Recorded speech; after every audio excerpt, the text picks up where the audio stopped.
Eala pulls off tough win versus Minnen, makes Suzhou Open quarters.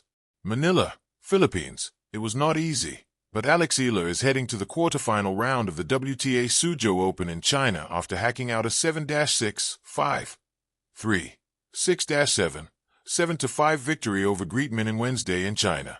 Eala and Minnen battled each other in 3 hours and 18 minutes, but the Filipina finally grabbed the win as she broke her opponent's serve in the 12th game.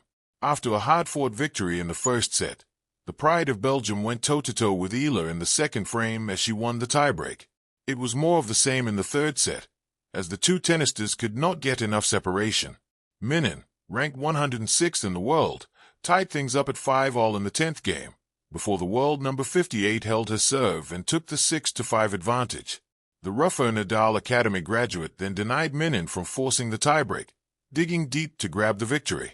Eala punched in 50 receiving points compared to her opponent's 35.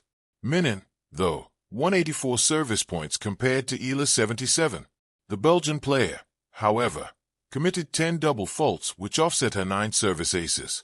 Eala will now be taking on Viktorija Golubic in the quarterfinals. The Swiss tennis star, ranked 70th in the world, defeated Linda Fruhvirtova in the round of 16. The night air in Suzhou carried a quiet tension, the kind that settles over a stadium when everyone senses they are about to witness something that won't be easy, or quick, or forgettable. Under the lights, Alex Eala bounced on the balls of her feet at the baseline, racket resting lightly in her hand, eyes fixed on the opposite end of the court where Greet Minnen stood calm and composed, a player who knew exactly how to drag an opponent into deep water and wait for them to tire.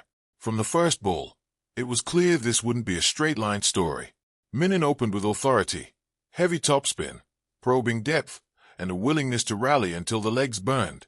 Eala answered with youth and audacity, stepping inside the baseline when the margin fell too thin, redirecting pace with compact swings that snapped through the court like punctuation marks.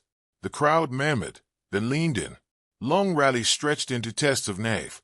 Each point felt like a small negotiation between patience and bravery. The first set slipped away from Eala in fragments rather than chunks. A net cord here, a missed return there.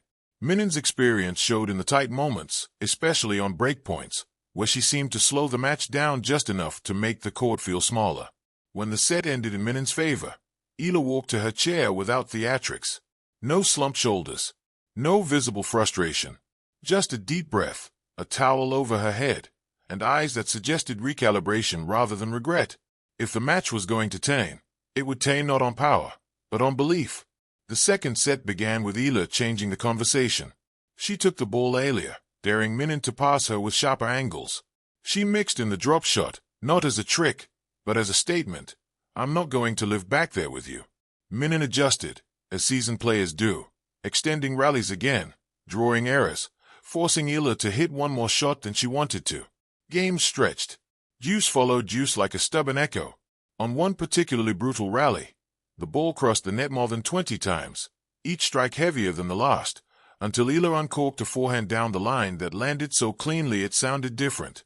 The crowd erupted, not wildly, but appreciatively, as if acknowledging craftsmanship. Momentum, however, is a fickle thing. Eala served for the set once and couldn't close it. Minnen broke back, unbothered, almost serene. For a moment, it looked like the match might slip through Eala's fingers again, the way tough matches so often do for young players still learning how to finish. But instead of rushing, Eala steadied herself. She trusted her patterns. She trusted her legs.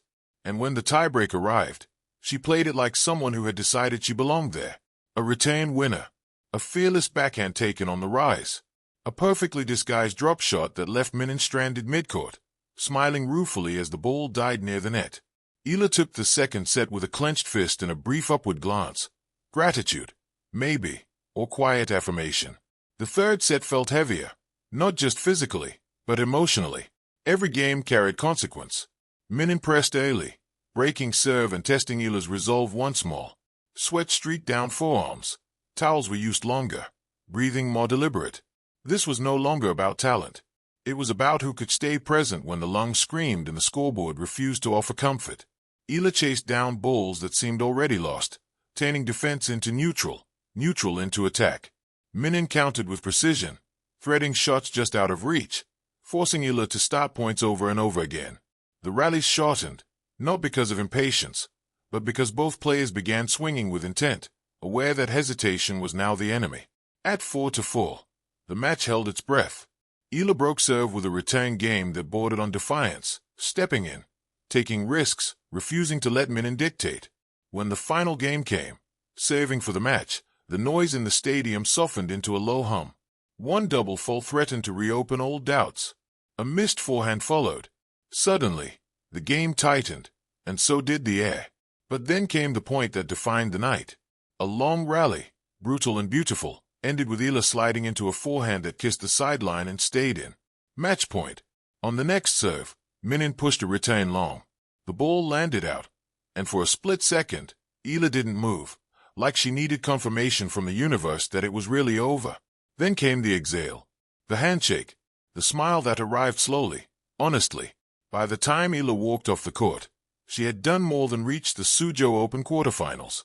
She had survived discomfort, answered experience with courage, and written another line in a story that's still very much unfolding. It wasn't flashy. It wasn't easy. But it was earned, point by grinding point.